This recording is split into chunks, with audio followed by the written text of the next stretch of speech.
Look at the sky. The color is nice. Look. Ang ganda ng kulay. Ang ganda po ng kulay. Parang may apoy. Oh, what happened? Tingnan niyo po ang kulay ng ano. Ayan, ang ulap. Parang nakakatakot. Nakakatakot yung kulay ng ulap. Kulay orange. The color of sky is orange. Ang ganda. Ang ganda po ng kulay. Pero ang kulay niya parang nakakatakot. Nakakatakot po yung kulay. Tingnan niyo po. Super nakakatakot ang kulay ng ulap. Oh my God. Super ganda. Akala nyo po yung sa malayo yung parang nasa taas. Akala nyo yung dagat. Pero ulap po din yan. Yan, parang nag-aapoy yung dagat. Di po ba? Ang dagat na parang nag-aapoy. Oh, sobrang ganda. Ayan. Parang ang karagatan ay nag-aapoy. Oh.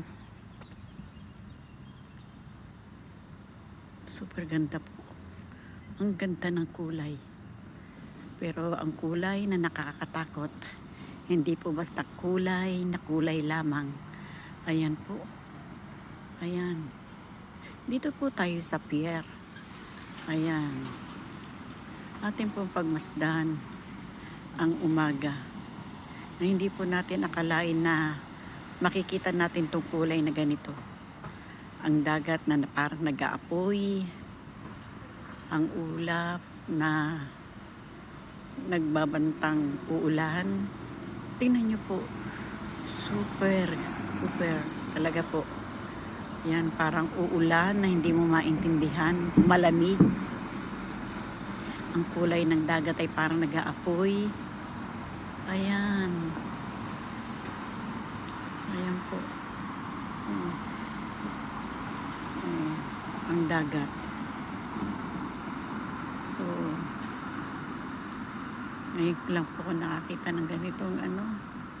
Parang yung umaga na to ay kasi sabi po uulan daw po dito ng Miyerkules at Huwebes. Ang sabi po ng mga Spanish ay malakas daw po ang magiging ulan. Malakas po ang darating na ulan. Kaya ang kulay ng dagat siguro ay ganito. Kasi daw po uulan ng malakas.